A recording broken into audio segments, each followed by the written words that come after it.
Bir kuni bir yigit menga bitta savol bilan keldida, juda qiyin bir holatga qo'yib qo'ydilar. Domla deb endi ko'pchilik kelaveradi, ko'p narsa so'raydi.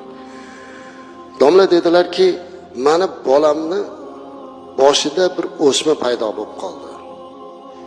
Juda qiynaldik, davolatyapmiz. Oxiri shu bolamizni hozir zudlik bilan xorijga olib borib amaliyotini, ya'ni operatsiyasini o'tkazmasak, bolamiz yo nobud bo'lar ekan, yo ko'rmay qolar ekan ko'zi.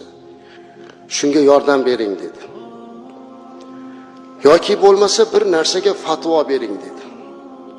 Nima fatvo desam, biz mana shu tashvishlar bilan yurib pul topolmasdan uyimizni sotdik, ijarada yashayapmiz. Sotadigan narsamizni hammasini sotdik, lekin haligacha pul topolmadik, yetadigan pul chiqmayapti. Ayolim bolamni ushlab 4 yashar bola, yo 3 yashar bola ko'chada yig'lab o'tirgan ekan mana shu Toshkentda. Oldidan bittasi o'tib ketyapti ekanda, to'xtab boshqa millat, boshqa din vakilasi bir ayol.